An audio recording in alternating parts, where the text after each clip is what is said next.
આજે તો આપણે ગયા હતા ટ્રેક્ટર ને લોડર લઈને, આપણી પનોતી તો હઈ રહે. મને એવું લાગે મારી જિંદગી એવું જેઠાલાલ જેવી થઈ ગઈ.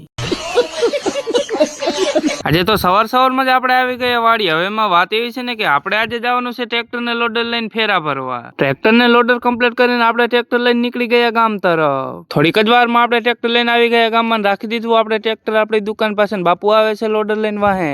આવી ગયા બાપુ ને ટ્રેક્ટર ને લોડર લઈને નીકળી ગયા લોકેશન તરફ. આગળ બાપુ વાહે હું, આગળ બાપુ વાહે હું, આગળ બાપુ વાહે હું. પછી તો મેં ગાધું એક ગીત, હાથમાં છે હેન્ડલ ને વાહે છે લારું. સાનો માનો આગળ જો ને ક્રમ લોડર રહી જશે. બાપુ દેવાર છે, બાપુ દેવાર.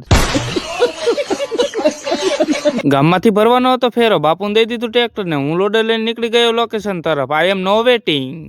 ઓ ભૈયા ધોકા. થોડીક જ વારમાં આપણે આવી ગયા લોકેશન. ચાલો હવે તો ફેરા ફરીને પછી મળીએ. થોડીક જ વારમાં ફરી વળ્યા ફેરા. હજી જવાનું છે આપણે એક બીજા લોકેશન. તો ચાલો અહીંયા જઈને મળીએ. આવી ગયા આપણે બીજા લોકેશન. અહીંયા કરવાનું છે થોડુંક પોરું.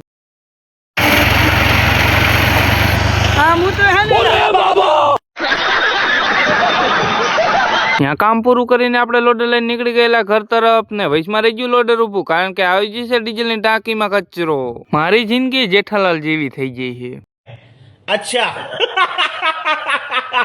માન ધંધો ચાલુ થાય, માન રૂપિયા આવે, ત્યાં 2-2.5 લાખ નો ખર્ચો આવી જાય. મારી ઉપર કોઈએ માનતા તો નહીં કરી હોય ને. પછી તો જેમ તેમ ટ્રેક્ટર થી ધક્કો મારીને કર્યું લોડર ચાલુ. લોડર ચાલુ કરાવીને આપણે બાઇક લઈને નીકળી ગયા ઘર તરફ. આપણે આવી ગયા બાઇક લઈને ઘરે, બાપુ પણ આવી ગયા લોડર લઈને ઘરે. આજે સાયા ભાભી ને પણ અશ્વિન તેડી આવ્યો હતો. ભાગી ગયા તો સાંજના 3 ને. આવડા લઈએ તો સેન્ડવીચ ને, પછી ઉડાડી સેન્ડવીચ ની જયાફત. અશ્વિન વીરો મજે ને હું એ પછી કરી બેઠક.